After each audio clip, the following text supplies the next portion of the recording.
Halo, selamat datang di channel Ruang Taktik. Di video kali ini, kita akan analisis taktik Ruben Amorim di Milan.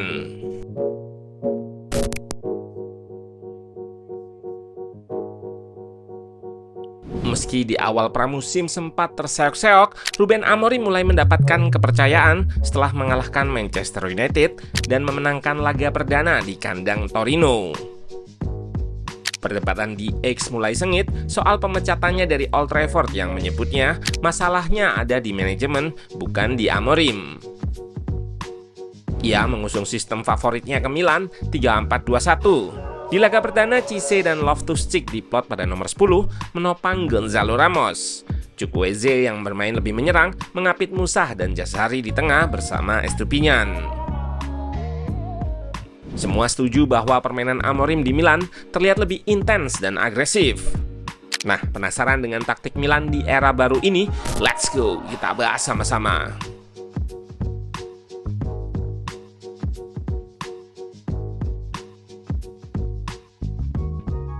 Meski menggunakan formasi 3 center back yang diisi Pavlovic, De Winter, dan Gila, struktur ketika bangun serangan tidaklah kaku. Shape 3 back lebih terlihat 4-2 dengan Estupiñán yang start lebih rendah daripada Chukwueze yang lebih ke depan. Struktur ini memberi kelebaran terutama untuk progresi via sayap. Patut kita pahami juga cara lawan bertahan agar tahu konteks build up dari Milan. Torino menggunakan shape 5-4-1 dengan menutup jalur progresi ke gelandang.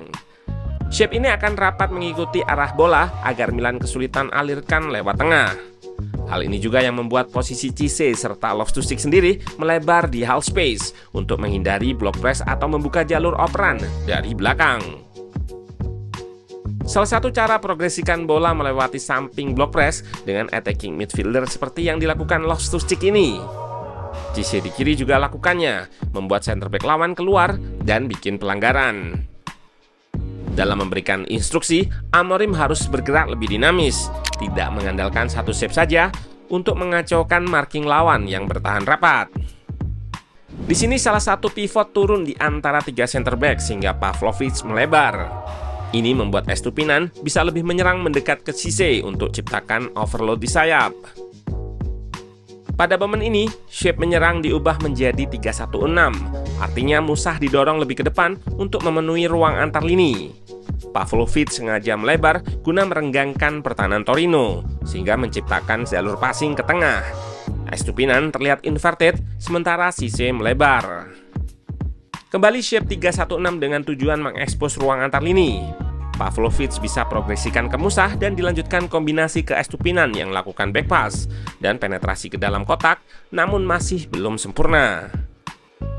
Pun begitu di babak pertama versus Torino ini, peluang yang dihasilkan tidak bernilai tinggi. Bangun serangan dari belakang kurang begitu efektif lantaran Torino tidak terpancing naik. Operan kombinasi orang ketiga seperti di laga versus MU ini tidak terlihat karena lawan tidak mau meladeni pressing tinggi, sehingga ruang lebar di belakang lini seperti gol ini sulit diciptakan.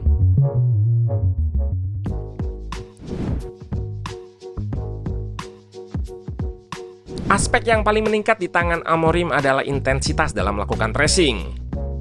Pressing atau tekanan dilakukan 2 gelandang serta 3 pemain depan yang agresif menekan hingga ke kotak penalti. Mereka akan menutup progresi di tengah. Itulah sebabnya Estupiñán sebagai wingback di sini terlihat naik untuk menutup bola saat dialirkan ke sayap kiri. Eksekusi untuk press intensitas tinggi ini yang tidak ada di klub Amorim sebelumnya. Tidak hanya agresif tanpa bola, mereka akan menutup jalur operan lawan dan menggunakan perpindahan atau transisi menjadi serangan. Terlihat jalur operan kiper ditutup dan lawan dipaksa long pass yang susah dikontrol sehingga berhasil berpindah possession serta jadi serangan. Selain itu, Milan juga terlihat lebih banyak lakukan crossing pada babak kedua ini karena sulitnya menerobos pertahanan lawan. Serangan di sisi kanan memang banyak mengandalkan kemampuan individu Chukwueze. Switch play seperti ini digunakan untuk menggeser pertahanan lawan lalu memanfaatkan aksi individu Chukwueze untuk mendorong pertahanan mundur lebih dalam. Khasnya, ia kerap mengirim crossing dengan badan ke arah luar agar bola in swing ke dalam. Kembali diawali dengan switch play Modric ke sisi kanan di mana Chukwueze berada. dan lakukan aksi individu, meski di sini ia pilih back pass. Dan crossing dilakukan oleh Gila namun gagal. Pergantian pemain Amorim dengan memasukkan Modric dan Rabiot juga berhasil. Tadi sudah kita bahas bagaimana jika pertahanan lawan terpancing naik. Dan berkat aksi Musah di tengah ini, ruang antar lini Torino terekspos. Bola dialirkan ke Rabiot yang diplot sebagai attacking midfielder. Crossing in swing-nya jatuh di luar yang diterima Cisse, dan dengan satu kontrol lalu shoot, ia bisa bobol gawang Torino 0-1.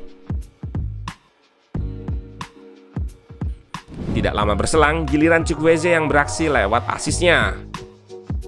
Diawali dengan perebutan bola yang langsung dijadikan serangan transisi. Serangan dari sayap kiri ini diubah ke kanan tempat Chukwueze berada. Lewat crossing khasnya menghadap luar dan bola in swing, Rabiot datang dari belakang untuk menceploskan bola ke gawang Torino. Chukwueze juga sempat melakukan hal yang sama kala melawan klub yang memecat Amorim.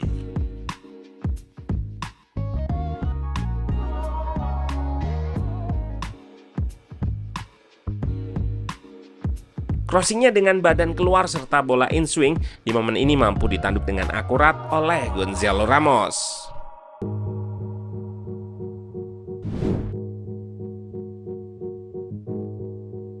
Bermain di Serie A, Ruben Amorim harus banyak adaptasi. Ditambah gaya permainan intensnya menuntut kemampuan fisik ekstra. Dari statistik terlihat, operan Torino jauh lebih tinggi dari Milan yang menandakan Ruben Amorim mengubah game plan untuk lebih bertahan. Cara bertahan Milan menggunakan 5 back di belakang dan sebetulnya cukup solid. Hanya saja saat ada momen serangan balik, mereka kesusahan karena minimnya opsi di depan.